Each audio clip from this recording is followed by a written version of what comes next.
Tetap berdiri, kita buka Alkitab kita dari 2 Petrus 2, perikop tentang nabi-nabi dan guru-guru yang palsu. Mulai ayat 1, demikian firman Tuhan.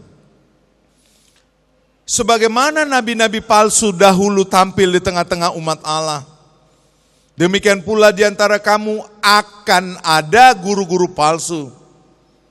Mereka akan memasukkan pengajaran-pengajaran sesat yang membinasakan.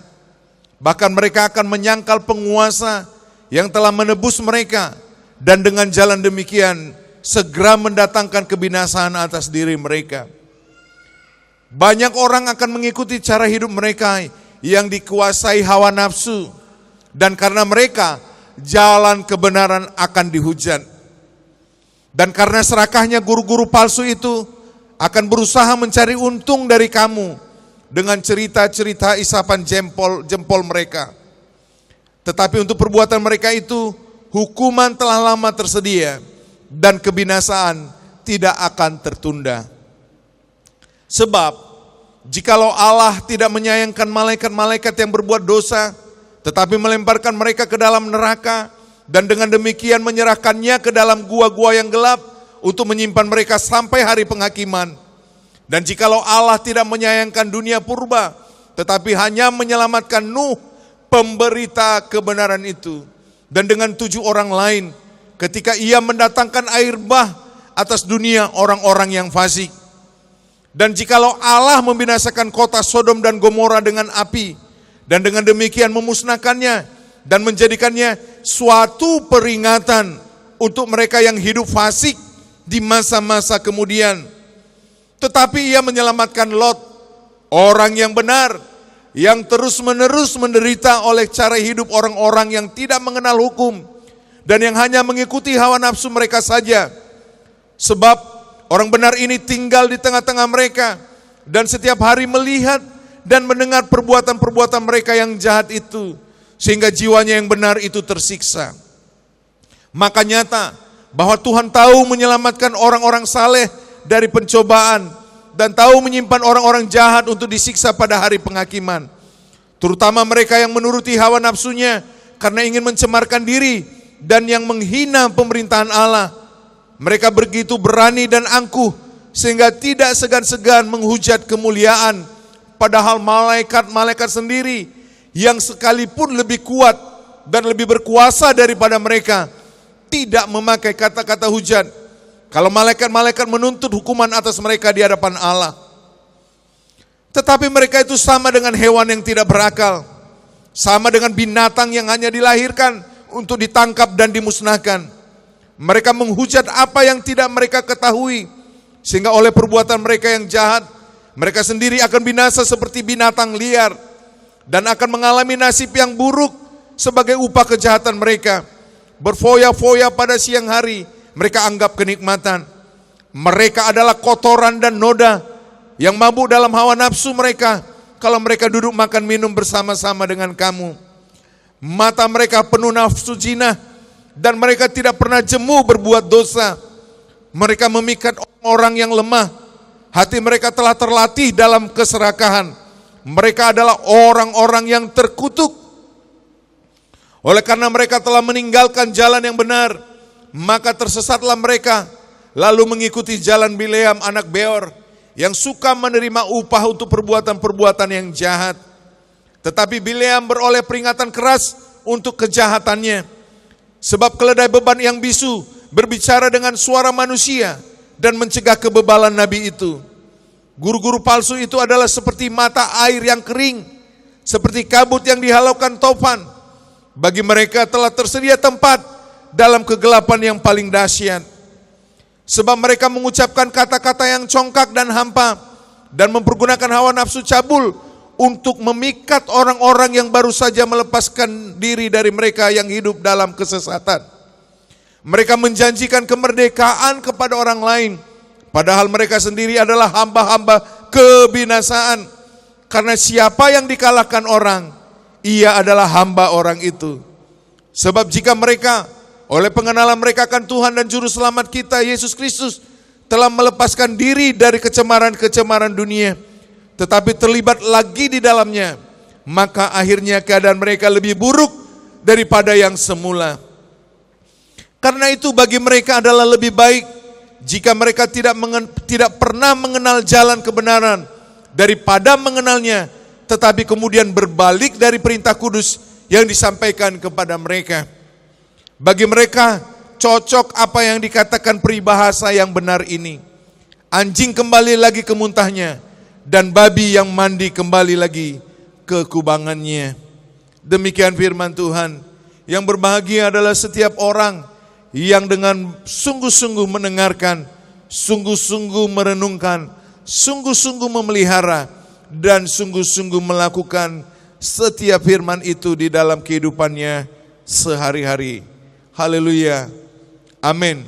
Silakan duduk, Tuhan Yesus memberkati. Puji Tuhan. Salam, salam sejahtera buat kita semua. Dari saya, dari seluruh keluarga. Firman Tuhan minggu ini berupa nasihat Rasul Petrus kepada jemaat-jemaat. Seringkali ya pada umumnya ya Rasul ya diterima atau pelayanan dari Petrus adalah sebagai Rasul adalah dia melayani orang-orang Ibrani, orang-orang keturunan Yahudi. Dia menjadi Rasul buat mereka. Sementara Paulus menjadi Rasul dipanggil untuk menjangkau bangsa-bangsa kafir. Inilah garis besar kedua Rasul ini. Dan Rasul Petrus memberikan nasihatnya kepada orang-orang, kepada jemaat-jemaat waktu itu. Dan salah satu nasihat yang dia sampaikan adalah tentang nabi-nabi dan guru-guru palsu. Firman ini ada nasihat, firman ini ada peringatan, firman ini juga menjadi teguran bagi kita. Kalau kita buka hati kita buka telinga kita buka mata hati kita untuk benar-benar menangkap apa nasihat dari firman yang kita dengarkan. Dari 2 Petrus 2 ayat 1 sampai 22 yang kita baca tadi, lanjut. Ada beberapa hal yang menjadi perhatian, menjadi nasihat, menjadi pokok pembahasan kita. Dari surat tadi kita boleh mengerti bahwa Rasul Petrus menubuatkan sesuatu yang akan terjadi. Itu dengan jelas kalimat pertama di ayat 1. Demikian pula di antara kamu akan ada guru-guru palsu. Seperti zaman dahulu kala, berarti sejak perjanjian lama, ada guru-guru palsu, ada nabi palsu. Pasti. Tetapi yang mau diingatkan oleh Paulus adalah bahwa perhatian yang lebih penting adalah ketika waktu berjalan, ketika waktu terus bertambah, maka ada yang harus lebih diperhatikan oleh jemaat atas orang-orang percaya tentang nabi dan guru palsu. Telah disampaikan untuk mengingatkan jemaat mulai tentu pada saat itu. Kenapa? Karena pada saat itu di tengah-tengah pengajaran yang baru mereka terima, kebenaran yang baru mereka terima, tentu akan menimbulkan ada pintu-pintu yang lain yang bisa menimbulkan pemahaman yang berbeda. Mulai pada saat itu tentunya. Pengajaran bahwa Yesus sebagai Mesias, Yesus sebagai juru selamat, bagi setiap orang yang percaya, bahwa Yesus datang, disalibkan, punya misi adalah untuk menyelamatkan semua orang. Dan juga pengajaran-pengajaran yang disampaikan oleh Yesus, tentu ini mengalami tantangan-tantangan. Diingatkan supaya jemaat tetap berjaga-jaga dan waspada. Nah, bagaimana caranya orang tahu? Bagaimana nabi palsu? Bagaimana guru-guru palsu itu? Nah, Petrus menjelaskan dengan cukup detail. Kita memang sering mendengar guru palsu, nabi palsu, dan sebagainya. Tetapi siang ini kita diajar, diingatkan, lebih detail memahami tentu dari apa yang dikatakan oleh Rasul Petrus ini. Bagaimana kita tahu bahwa seorang nabi, seorang guru itu palsu? Ingat ya, nabi atau guru palsu berbeda dengan pengajaran yang bertolak belakang. Pengajaran saksi Yehova, mereka itu bukan nabi palsu, guru palsu. Itu memang di luar kebenaran. Nabi palsu disebut guru palsu adalah yang sepertinya yang ada di dalam satu iman, satu pengajaran, tetapi menyampaikan hal yang berbeda. Jadi kita nggak bisa samakan kalau orang-orang saksi Yehova itu adalah nabi palsu, tidak.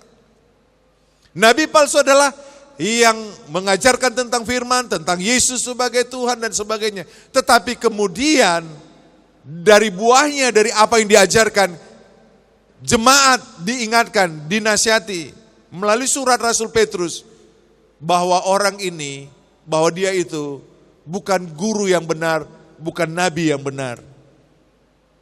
Supaya kita paham, ya, apalagi kalau yang tidak, artinya non-Kristen, seperti Muslim, Hindu, Buddha, apa yang mereka ajarkan itu tidak ada kaitan dengan nabi palsu, guru palsu. Itu udah di luar total. Yang diingatkan oleh Petrus di sini adalah orang yang tanda kutip sama dengan kita, tetapi apa yang mereka lakukan, apa yang mereka ajarkan, itu berbeda dengan apa yang diajarkan oleh Tuhan Yesus. Sampai di sini paham umat Tuhan? Nah, apa yang dilakukan oleh nabi dan guru palsu ini dari apa yang ditulis oleh Rasul Petrus? Yang pertama, mereka memasukkan pengajaran sesat yang membinasakan, di mana pada akhirnya menyangkal penguasa yang telah menebus mereka. Saya tadinya mau menyelipkan pernyataan seorang pemimpin besar dari gereja terbesar di muka bumi. Saya pernah menyampaikan ini beberapa bulan yang lalu. Beliau ini menyampaikan begini, menanggapi tentang orang-orang agnostis, orang yang tidak percaya ada Tuhan. Dia katakan begini, Anda tidak harus percaya Yesus untuk masuk surga. Nah loh,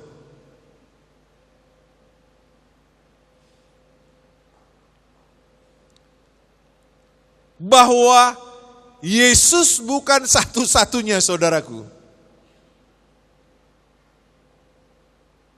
Padahal mereka adalah pemimpin dari gereja. Dan yang mencengangkan mungkin 2-3 tahun yang lalu, dan saya belum begitu meneliti kebenarannya, tetapi yang kita dengar adalah seorang penginjil yang sangat terkenal. Mungkin Anda pernah mendengar berita ini tentang siapa? Billy Graham, yang juga mengatakan bahwa bisa saja ada keselamatan di luar Yesus.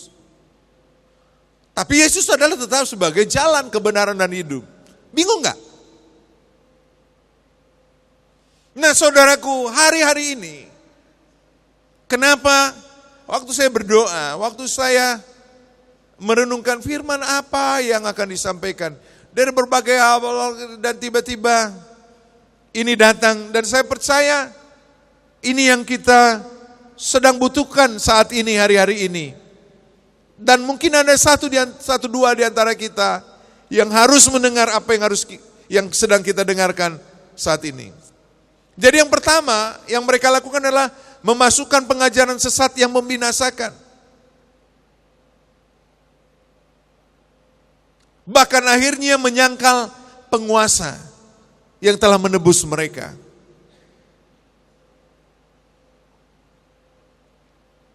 Salah satu lagi adalah pernyataan mungkin yang kita sering mendengar.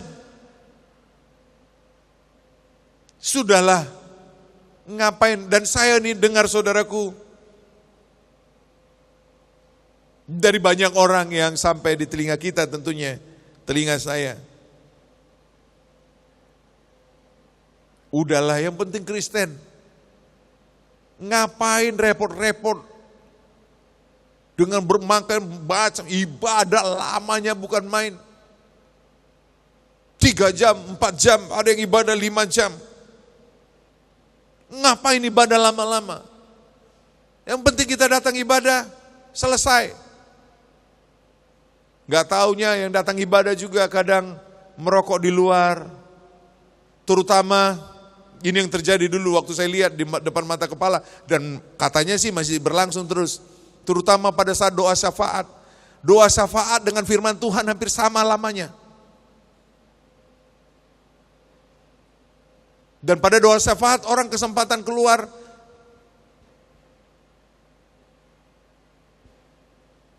Gak usah lah, yang penting kita ke gereja. Kalau ke gereja. Dan hal-hal beginilah, saudaraku, mereka-mereka ini telah menjadi guru-guru palsu. Yang lambat laun, seperti tadi saya katakan, lambat laun menyangkal penguasa. Itu yang dikatakan di ayat pertama. Mereka memasukkan pengajaran-pengajaran sesat yang membinasakan, bahwa mereka akan menyangkal penguasa yang telah menebus mereka. Dan seterusnya. Yaitu tadi para pemimpin. Dan yang pernah saya bagikan, seorang hamba Tuhan terkenal yang mengatakan bahwa seseorang yang masih LGBT, lesbian, gay, transgender, mereka ada keselamatan.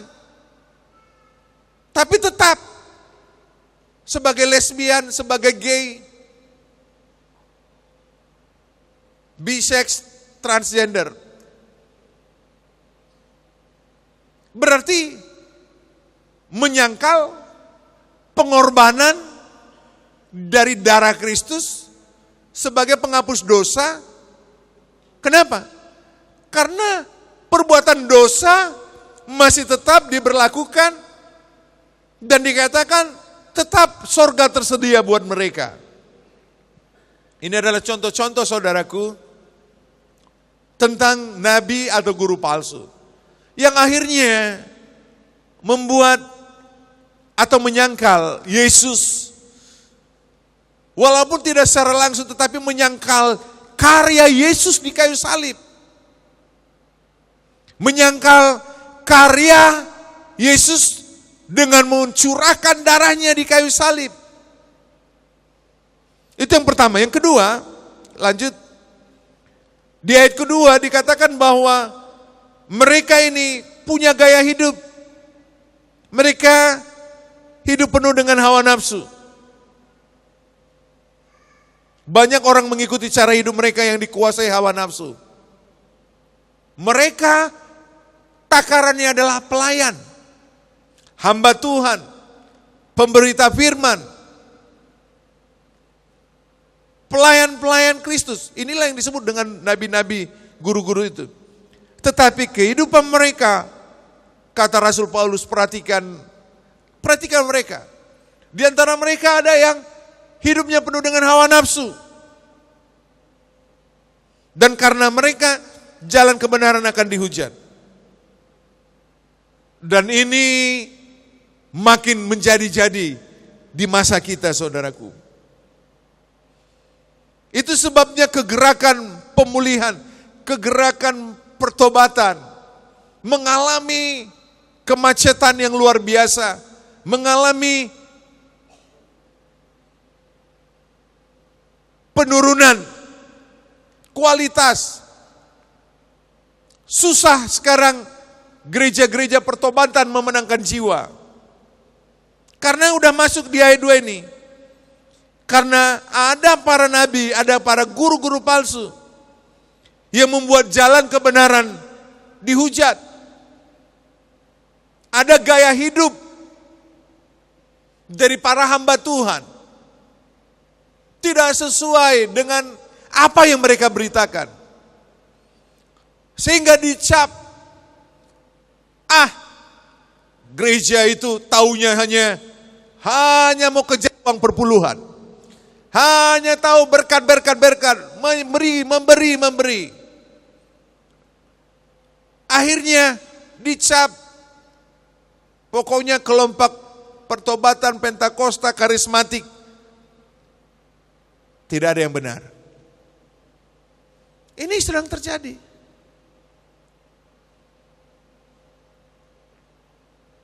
Sedang terjadi di mana-mana. Yang berikut, yang ketiga, serakah. Di ayat 3 dikatakan ciri-ciri mereka. Dan karena serakahnya guru-guru palsu itu akan berusaha mencari untung dari kamu dengan cerita-cerita isapan jempol mereka. Cerita-cerita isapan jempol. Ini yang dimaksudkan oleh Rasul Petrus bahwa mereka-mereka ini yang mendapat bagian sebagai guru dan nabi, mereka mencerita-cerita, artinya seolah-olah menyampaikan firman, tetapi sebenarnya bukan firman. Itu yang dikatakan cerita isapan jempol. Itu yang ketiga, serakah. Berusaha mencari untung.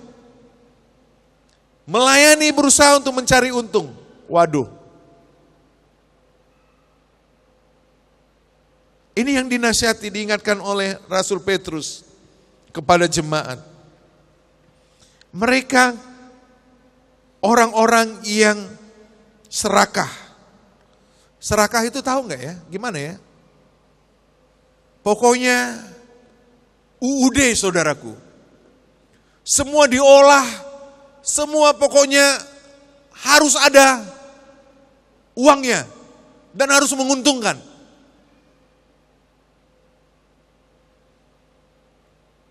Serakah. Di pikiran hanya kepeng. Pikirannya semua hubungannya adalah uang. Semua adalah jasmani, berkat jasmani. Ini yang diingatkan oleh Petrus. Berbagai macam cerita dibuat menarik supaya orang datang. Diiming-iming sesuatu. Padahal di balik itu ada maksud terselubung. Kemudian yang keempat, lanjut, suka menghujat.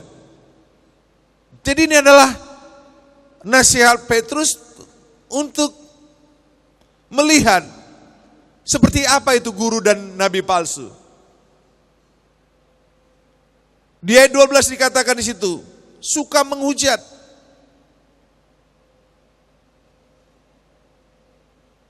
Mulai ayat 10 bahkan, ya bukan hanya ayat 12. Mulai ayat 10.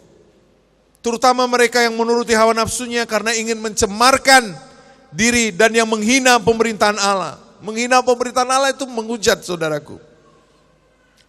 Mereka begitu berani dan angkuh sehingga tidak segan-segan menghujat kemuliaan. Padahal malaikat-malaikat sendiri yang sekalipun lebih kuat dan lebih berkuasa daripada mereka tidak memakai kata-kata hujat kalau malaikat-malaikat menuntut hukuman atas mereka di hadapan Allah. Petrus katakan gini, Malaikat aja yang lebih kudus, lebih benar, lebih kuat, lebih berkuasa atas guru-guru palsu ini. Malaikat ini enggak mengucapkan kata hujat ketika nanti di hari penghakiman. Malaikat aja enggak menghujat orang-orang yang mau dihakimi.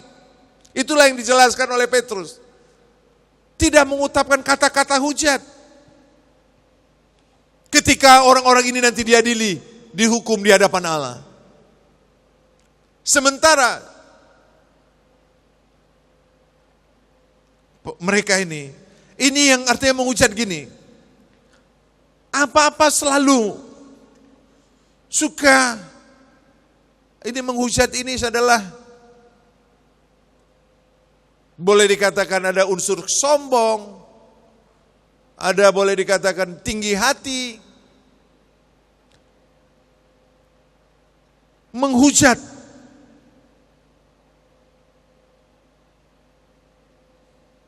Yang berikutnya, ya sampai ayat 12 juga, tetapi mereka itu sama dengan hewan yang tidak berakal. Kalimat kedua, mereka menghujat apa yang tidak mereka ketahui, sehingga oleh perbuatan mereka yang jahat, mereka sendiri akan binasa seperti binatang liar. Yang kelima, cirinya hidup berfoya-foya. Waduh. Jadi seseorang yang telah masuk kategori sebagai pemimpin rohani, sebagai pelayan, sebagai hamba Tuhan, ketika hidup berfoya-foya, Rasul Petrus katakan mereka adalah termasuk golongan nabi dan guru palsu. Apa itu berfoya-foya? Berfoya-foya adalah mengeluarkan biaya atau menghabiskan uang, membeli sesuatu yang tidak berguna. Kalau saya cukup makan roti 1 potong, saya beli 5 potong, 3, 4 lainnya terbuang begitu saja, di luar kebutuhan saya, itu adalah masuk kategori berfoya-foya. Dan ini tidak menjadi contoh baik, kata Rasul Petrus, kata firman Tuhan. Itu bukan sesuatu yang baik.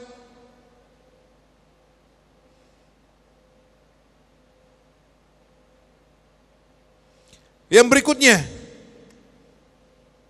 yang keenam, mata mereka penuh nafsu zina, di ayat 14. Mata mereka penuh nafsu zina dan mereka tidak pernah jemu berbuat dosa. Apa itu mata penuh nafsu zina, saudaraku? Setiap melihat lawan jenis atau mungkin sejenis. Kalau LGBT, LG, pikiran-pikiran porno. Mata yang tidak kudus. Ada langsung pikiran, rencana, bayangan-bayangan. Membayangkan apa dari apa yang dilihatnya. Ini yang dikatakan oleh Petrus. Mata mereka penuh nafsu. Dan bahkan dikatakan mereka berbagai cara menipu orang yang lemah. Beberapa bulan yang lalu kita dengar ada satu gereja gembala sidang.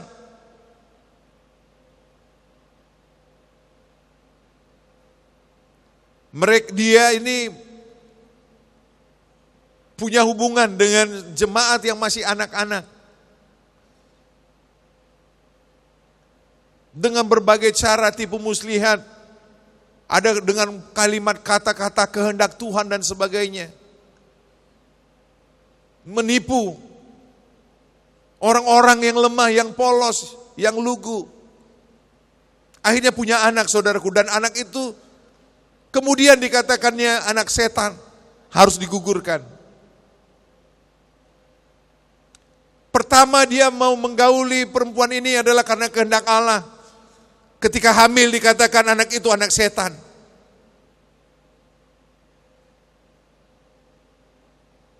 Mata yang penuh nafsu zina. Dan seterusnya, diulangi lagi soal keserakahan. Mata ini saudaraku dikira jendela hati, jiwa. Segala apa yang kita pikirkan, kita rencanakan dan akan kita kerjakan, itu dimulai dengan mata. Hampir 100% itu dimulai dengan mata kita. Yang ketujuh, tadi telah saya jelasin di ayat ke-14 juga, memikat orang yang lemah. Berbagai macam cara saudaraku. Untuk alasan rohani, untuk alasan-alasan berbagai macam. Padahal di balik itu semua adalah berpulang lagi tadi, bisa nafsu zina, keserakahan, dan sebagainya. Memikat orang yang lemah. Menjual hal-hal rohani. Menjual nama Tuhan. Menjual firman Tuhan. Terhadap orang-orang yang justru lebih sering adalah orang-orang yang baru mengenal Tuhan. Yang masih polos, yang masih suci, yang ingin dibina. Kadangkala mereka ini justru terjatuh di tangan guru atau nabi palsu dengan berbagai macam skenario yang mereka telah susun. Yang kedelapan, mereka mengucapkan kata-kata yang congkak dan hampa di ayat 18. Sebab mereka mengucapkan kata-kata yang congkak dan hampa dan mempergunakan hawa nafsu cabul untuk memikat orang-orang yang baru saja melepaskan diri dari mereka yang hidup dalam kesesatan. Kata-kata yang congkak, kata-kata yang hampa, kosong, sombong, suka merendahkan orang lain, suka merendahkan hamba Tuhan yang lain, suka merendahkan sesama pelayan. Menurut firman ini yang ditulis oleh Rasul Petrus, mereka adalah kelompok nabi atau guru palsu. Ucapan yang congkak dan hampa. Sombong. Kalau bukan saya, si A itu gak bisa bikin apa-apa. Aku tahu itu hamba Tuhan itu begini. Nah, kalau kita mendengar orang model demikian, dan kalau dia termasuk golongan dianggap di hadapan orang sebagai pelayan hamba Tuhan, mereka menjadi bagian yang dijelaskan oleh Rasul Petrus sebagai nabi dan guru palsu. Yang berikutnya, menjanjikan kemerdekaan bagi orang lain. Ayat 19, mereka menjanjikan kemerdekaan kepada orang lain, padahal mereka sendiri adalah hamba-hamba kebinasaan. Menjanjikan, iming-iming. Bisa cerita sorga, bisa cerita tentang macam-macam. Tetapi mereka sendiri adalah hamba-hamba kebinasaan. Petrus katakan, mereka ini menjanjikan sesuatu yang lebih baik buat orang yang mendengar. Padahal hidup mereka sendiri tidak menunjukkan bahwa mereka sedang menghidupi apa yang mereka sedang ajarkan. Mereka menyampaikan sesuatu tentang firman,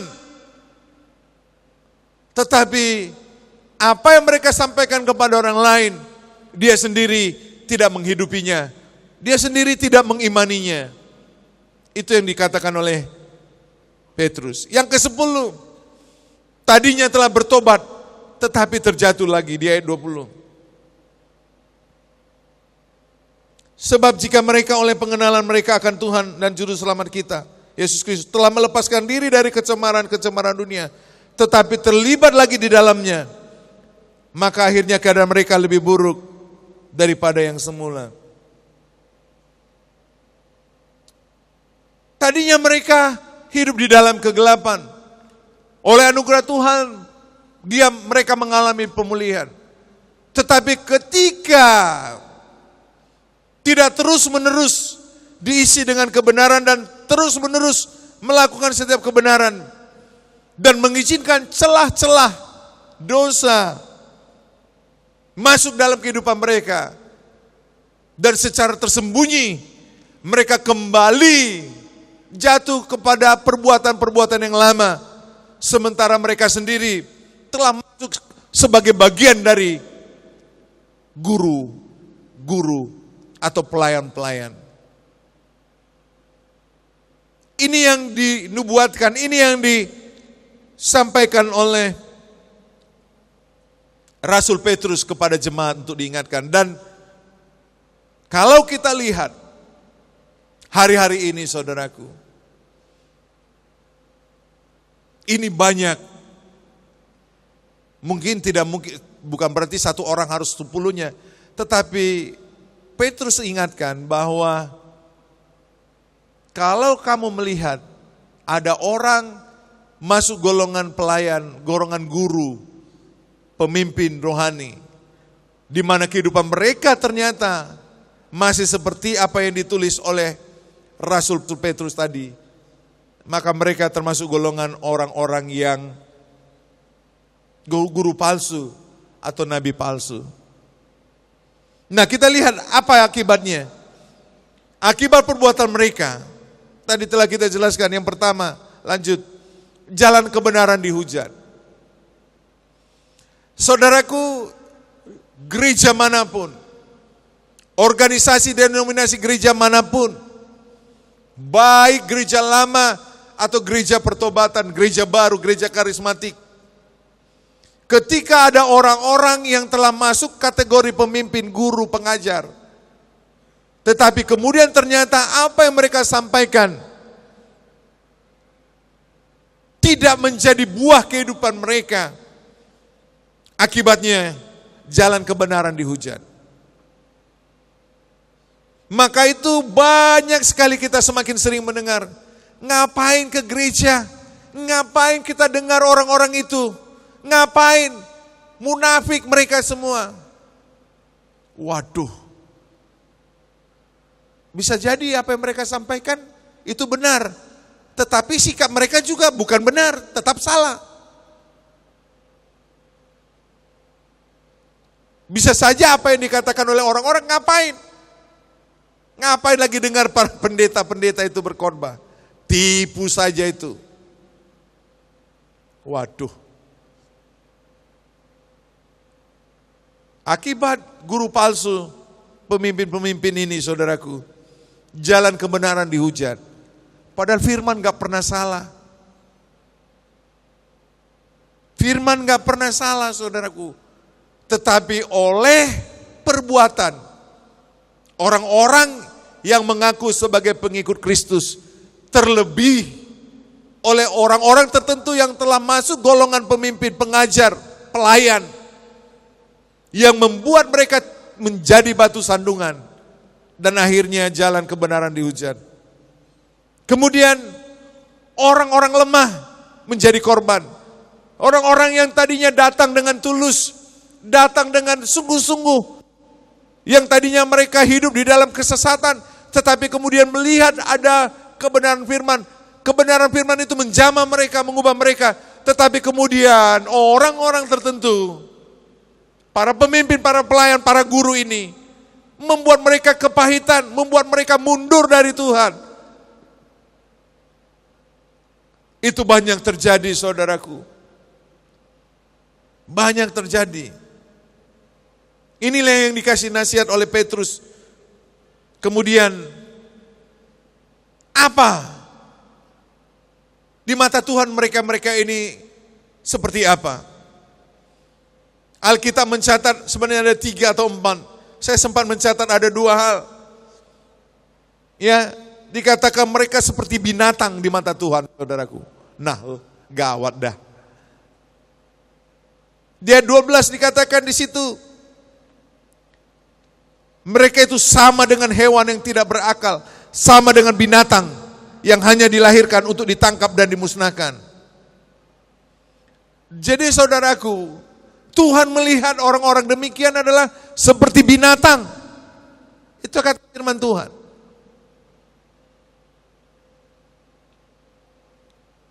Mereka seperti binatang. Kemudian di mata Tuhan mereka adalah orang-orang yang akan dibinasakan. Di ayat kedua. Saudaraku, saya perhatikan, saya catat 1, 3, 4, 5, 6, 9. Tetapi sebenarnya kalau kita perhatikan di ayat 12, ya, mereka yang terkutuk, ayat 14, ya, ayat 17. Jadi banyak ayat-ayat yang menjelaskan dengan gamblang bahwa orang-orang yang berbuat demikian, yang tidak sungguh-sungguh di dalam Tuhan dan bahkan menolak untuk dipulihkan hidupnya, mereka akan mengalami kebinasaan. Bahkan ya, mengalami kebinasaan, terkutuk, kata firman Tuhan, ayat 12 ke 13, 14. Orang-orang terkutuk, mereka akan dibinasakan. Mereka itu telah ada tempatnya, dan seterusnya. Apa pelajaran bagi kita? Lanjut. Pelajaran bagi kita adalah menghindari masuk perangkap para nabi guru palsu. Alkitab sering menjelaskan dari mana kita bisa melihat seseorang ini, seorang pemimpin ini benar atau tidak benar. Bagaimana kita bisa melihat mereka? Yang pertama, bahwa mereka itu tulus. Walaupun mereka penuh kekurangan, ada kekurangan, tetapi selalu berusaha untuk lebih baik hari lepas hari. Artinya, apa yang mereka sampaikan bukan sesuatu yang palsu. Diajarkan tentang pertobatan, hidupnya nyata-nyata bertentangan dengan firman. Jadi hindari. Kalau kita lihat dari mana artinya? Buahnya.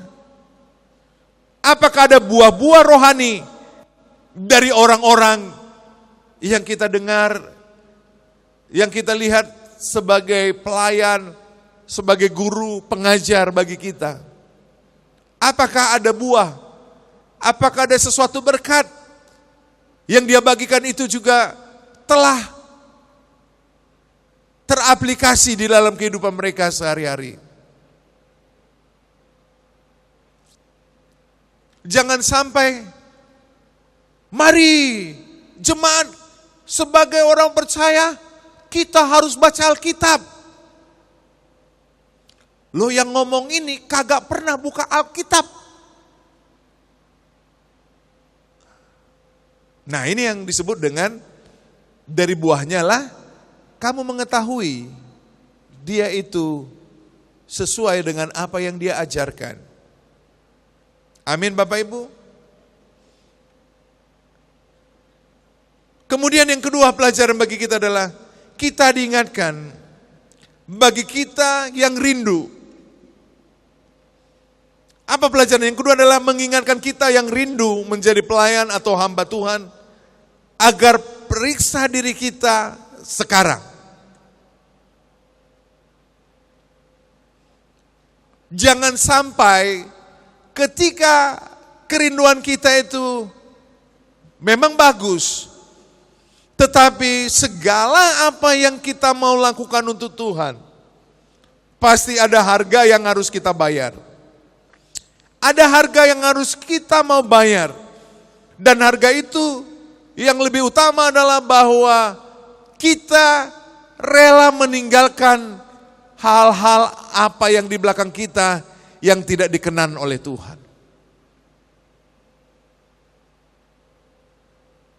Itu harga bagi setiap orang yang rindu menjadi alat di tangan Tuhan, yang rindu ingin menjadi guru, yang rindu ingin menjadi pengajar, yang rindu ingin menjadi nabi, yang rindu ingin menjadi hamba Tuhan.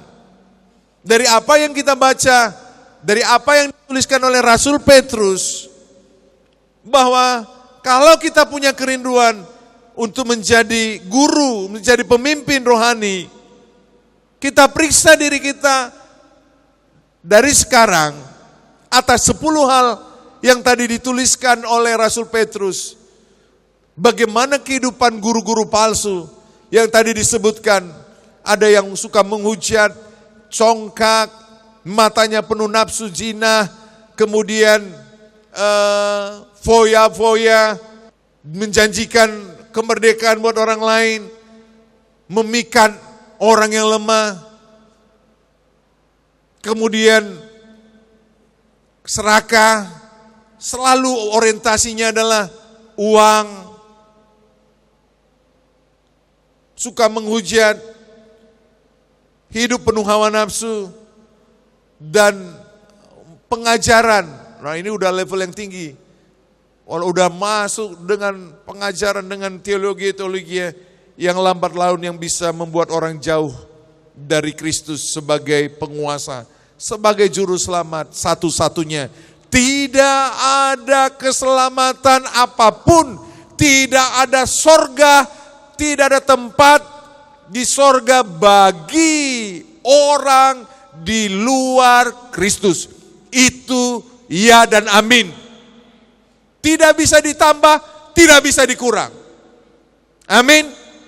Setinggi apapun perjalanan kehidupan kita, ilmu kita, pendidikan kita, pelayanan kita,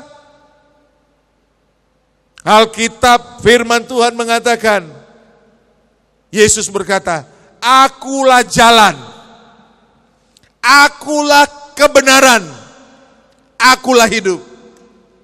Tidak seorang pun sampai kepada Bapa, sampai ke sorga tanpa melalui aku. Tidak bisa dibantahkan. Melalui jalan apapun, melalui perbuatan sebaik apapun, sebenar apapun yang mau kita kerjakan. Kalau kita di luar Kristus, kita tidak akan pernah sampai ke sorga yang kekal. Amin. Ini penting saudaraku. Kita juga akan dilihat orang lain dari buah kita. Orang akan diberkati dan mereka akan rindu datang kepada Tuhan. Kalau kita yang dilihat rajin ibadah hari Minggu, mereka lihat kita rajin di dalam ibadah-ibadah yang lainnya, mungkin komsel. Dan juga mereka melihat gaya hidup kita, perkataan kita, perhatian kita sepadan dengan ibadah-ibadah yang kita lakukan. Tanpa firman, orang-orang akan datang kepada Tuhan. Tanpa perlu kita sebut tentang ayat-ayat. Waktu mereka lihat hidup kita, kita bagikan kehidupan kita. Contoh yang kita alami, yang kita kerjakan setiap hari. Itulah yang membuat orang datang kepada Yesus. Itulah yang terjadi pada zaman gereja mula-mula. Yang membuat setiap hari ribuan orang datang kepada Tuhan. Mereka mengasihi, betul-betul mengasihi.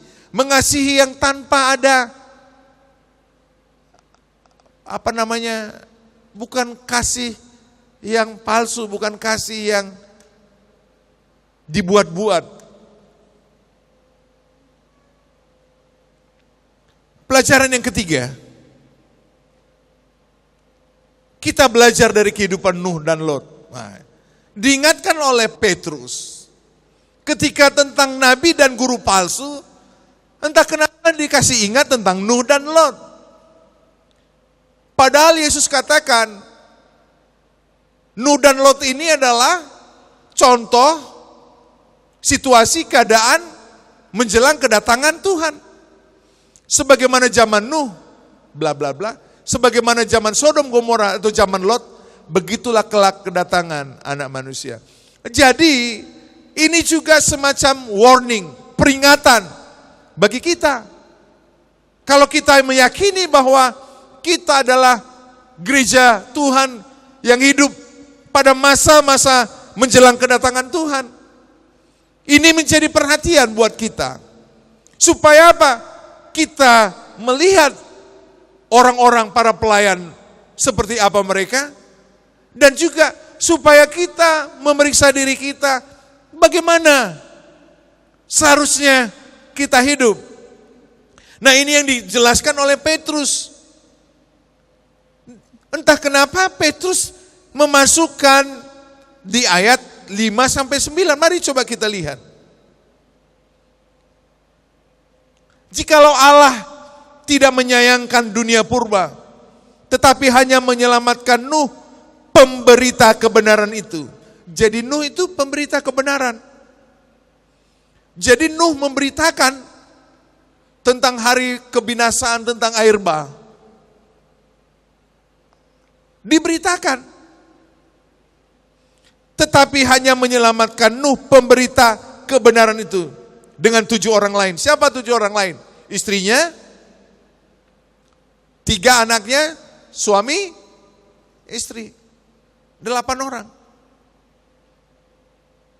Dengan 7 orang lain ketika ia mendatangkan air bah atas dunia orang-orang yang fasik. Dan jikalau Allah membinasakan kota Sodom dan Gomora dengan api, dan dengan demikian memusnahkannya, dan menjadikan suatu peringatan untuk mereka yang hidup fasik di masa-masa kemudian.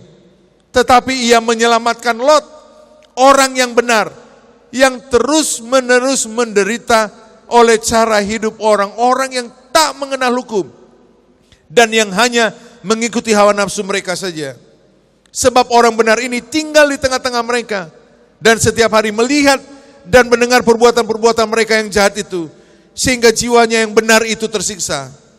Maka nyata bahwa Tuhan tahu menyelamatkan orang-orang saleh dari pencobaan, dan tahu menyimpan orang-orang jahat untuk disiksa pada hari penghakiman, dan seterusnya. Sambil menceritakan tentang guru dan nabi palsu, bagaimana kehidupan mereka, 10 tadi yang kita catat, dan bagaimana mereka di hadapan Tuhan, di mata Tuhan, seperti apa mereka-mereka ini. Dan akibat perbuatan mereka, dampak dari apa yang mereka lakukan. Tetapi Petrus juga mengingatkan jemaat bagaimana hidup Nuh dan Lot. Yang disampaikan oleh Petrus yang saya lihat di sini adalah supaya kita belajar sisi yang lain, bahwa ada orang-orang yang seharusnya hidup di dalam kebenaran, bahkan menjadi pemimpin, menjadi contoh, menjadi teladan. Tetapi mereka jatuh kembali, seperti di ayat ke-20 tadi dikatakan, babi kembali ke kubangan, saudaraku. Supaya kita jangan sekedar memiliki Kristus secara artifisial, artinya hanya pembungkus saja. Tetapi di dalam kehidupan sebenarnya, secara hakiki, kita sebenarnya di luar Kristus. Itu yang mau disampaikan oleh Petrus, supaya kita berjaga-jaga.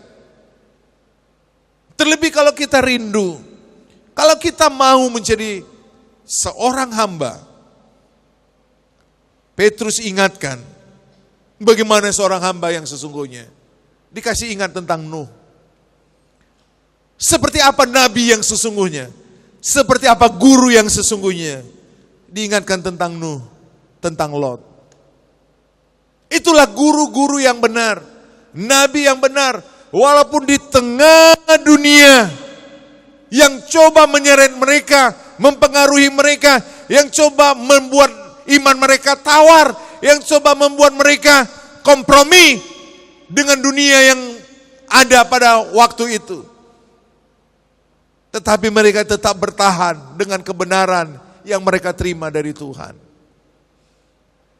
Mereka tidak mau kembali jatuh ke kubangan. Mereka tidak mau kembali jatuh ke masa lalu yang penuh kekelaman. Tetapi mereka tetap bertahan. Itu yang diingatkan oleh Petrus kepada jemaat dan tentunya kepada kita. Kita belajar dari kehidupan Nuh dan Lot. Bagaimana Nuh taat, setia. Anda bisa baca itu di Kejadian 5 sampai 7, 8. Kisah tentang air bah dan seterusnya. Bagaimana dia hidup.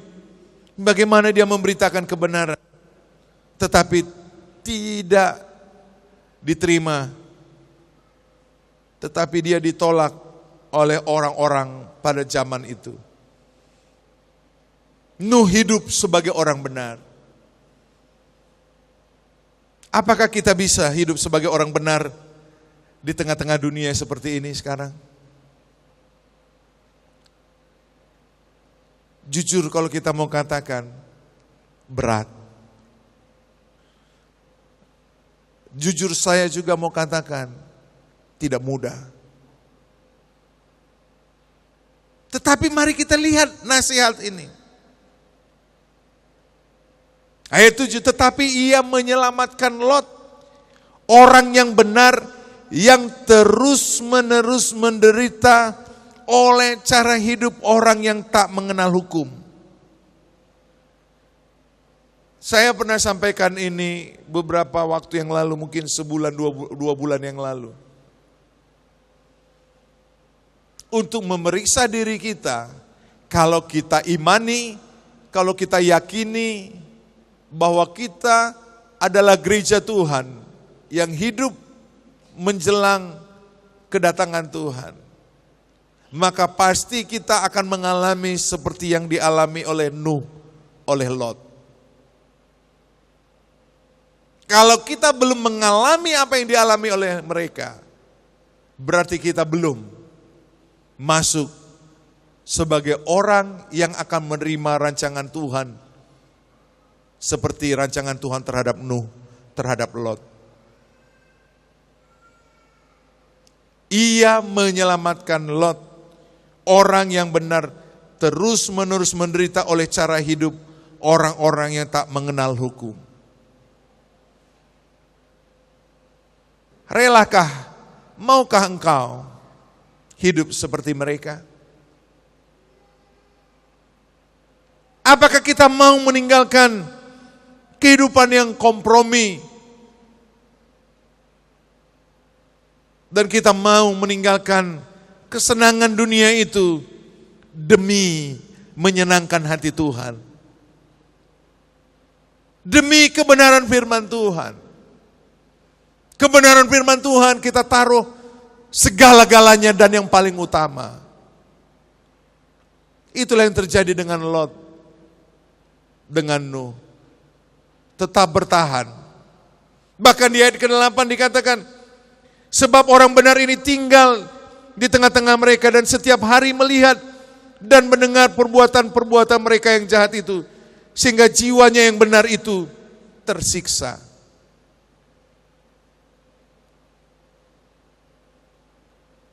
Tersiksa.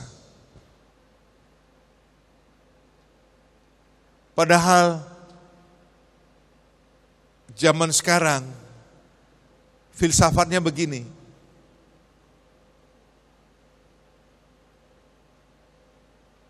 Kalau perlu yang mudah itu kita persulit.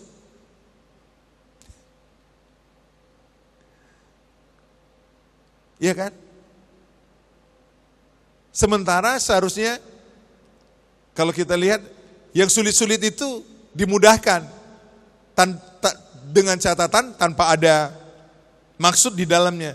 Tetapi kita kalau yang mudah itu bila perlu kita persulit. Kalau dipersulit biasanya orang kan cari jalan pintas. Tolonglah, bagaimanalah? Karena nanti kamu apa. Iya, jiwa mereka tersiksa. Tetapi ayat 9 coba kita renungkan, kita baca sama-sama. Mari kita baca ayat 9. Maka nyata bahwa Tuhan tahu menyelamatkan orang-orang saleh dari pencobaan dan tahu menyimpan orang-orang jahat untuk disiksa pada hari penghakiman. Yang keempat, kita harus terus-menerus meningkatkan kualitas kehidupan rohani. Kenapa? Coba kita baca 2 Petrus 1 ayat 5-9. Demikian firman Tuhan. Justru karena itu kamu harus dengan sungguh-sungguh berusaha untuk menambahkan Berarti setiap hari tidak ada stagnasi. Apalagi penurunan tidak ada. Semuanya harus meningkat.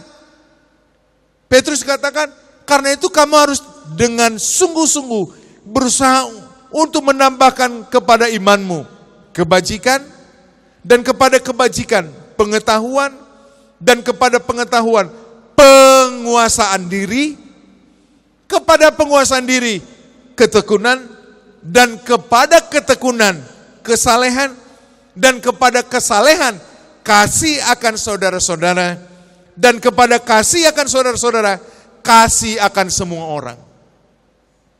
Sebab, ayat 8 ini, apabila semuanya itu ada padamu dengan berlimpah-limpah, kamu akan dibuatnya menjadi giat dan berhasil di dalam pengenalanmu akan Yesus Kristus Tuhan kita.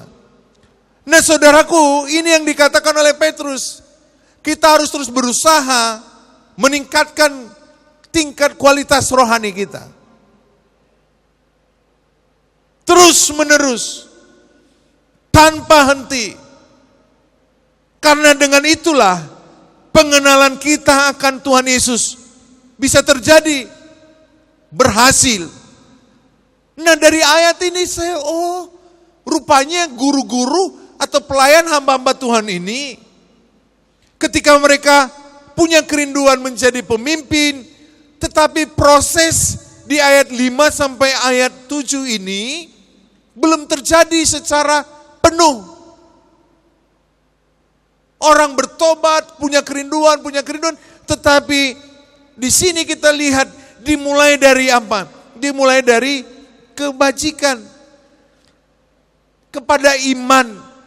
Iman ini mulai bertobat, percaya Yesus satu-satunya. Kemudian kebajikan, perbuatan-perbuatan yang baik, mulai ada perubahan dalam kehidupan. Dari kebajikan, pengetahuan kepada firman, pengetahuan kepada Allah, pengetahuan rahasianya. Kemudian kepada penguasaan diri.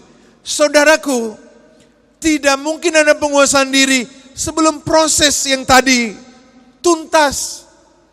Sebelum proses iman, kebajikan, pengetahuan, tidak akan mungkin mulai ada proses penguasaan diri. Dan mulai dari proses penguasaan diri ada ketekunan. Tekun. Dari ketekunan menjadikan kita mulai menjadi orang-orang yang saleh. Karena tekun terus mengerjakan itu semua.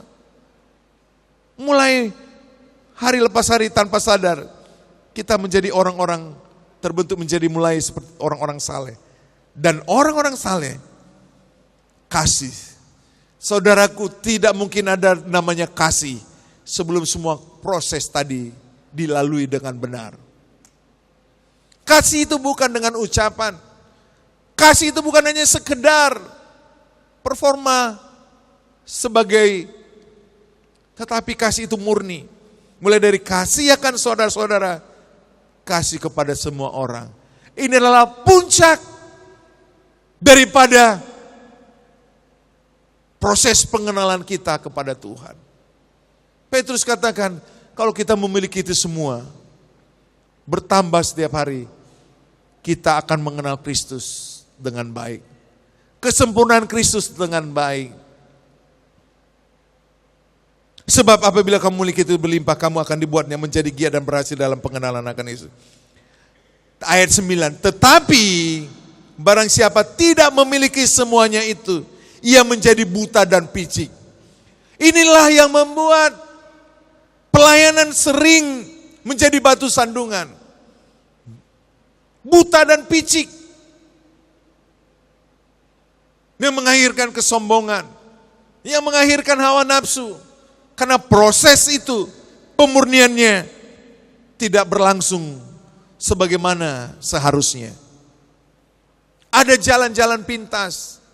Karena kerinduan saja, tetapi proses ini saudaraku tidak dilalui dan tidak mau dengan sungguh-sungguh mau diproses. Itu yang membuat gagal. Gagal pengenalan akan Tuhan. Terlebih akhirnya ketika terlibat melayani Tuhan, mengajar, menyampaikan firman. Makanya waktu-waktu yang lalu di jemaat ini pernah, orangnya sudah nggak ada di sini. Waktu nyampaikan firman bisa keluar, nggak apa-apa kita merokok. Coba. Itulah saudaraku, nggak mudah kalau kita mau melayani Tuhan. Tidak mudah kalau kita mau menjadi pemimpin, apalagi pengajar. Tidak mudah bagi kita untuk kalau kita mau menyampaikan firman. Harus ada proses supaya apa? Supaya ketika sesuatu terjadi dalam kehidupan kita, yang orang lihat adalah kita menjadi berkat buat mereka. Kita menjadi teladan, bukan menjadi batu sandungan. Dan inilah yang diingatkan oleh Rasul Paulus, dinasihati kepada kita. Dan yang bagian yang paling penting buat kita, buat saya, kalau kita rindu terus sebagai pelayan, dan kalau di antara kita ada yang rindu ingin menjadi pelayan, nasihat tadi, kita lihat diri kita masing-masing, supaya akhirnya nama Tuhan dipermuliakan, nama Yesus semakin diagungkan, dan justru perjalanan kita semakin asik, semakin indah. Saudaraku, sering saya katakan, kalau kita nggak melayani, susah bagi kita untuk melihat perbuatan-perbuatan tangan Tuhan. Tetapi hari ini juga dikasih ingat, kalau kita mau melayani, mari kita cross check. Kita mulai nasihat di 2 Petrus 1 ayat 5-9. Ini terus kita tingkatkan. Mau hari lepas hari. Dan saya percaya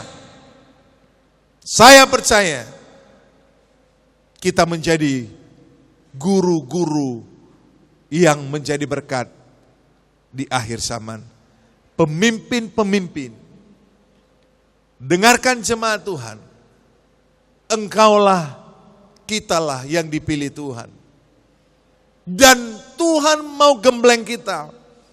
Tuhan mau proses kita. Tuhan ingatkan kita. Apakah kita mau diproses seperti Nuh, seperti Lot. Supaya apa yang kita terima, pengajaran yang luar biasa yang kita terima, itu bukan seperti menjadi daging, sesuatu yang kita inginkan, tetapi di dalam kehidupan sehari-hari, proses-proses untuk menuju ke sana, kita tidak mau mengikutinya, melaluinya.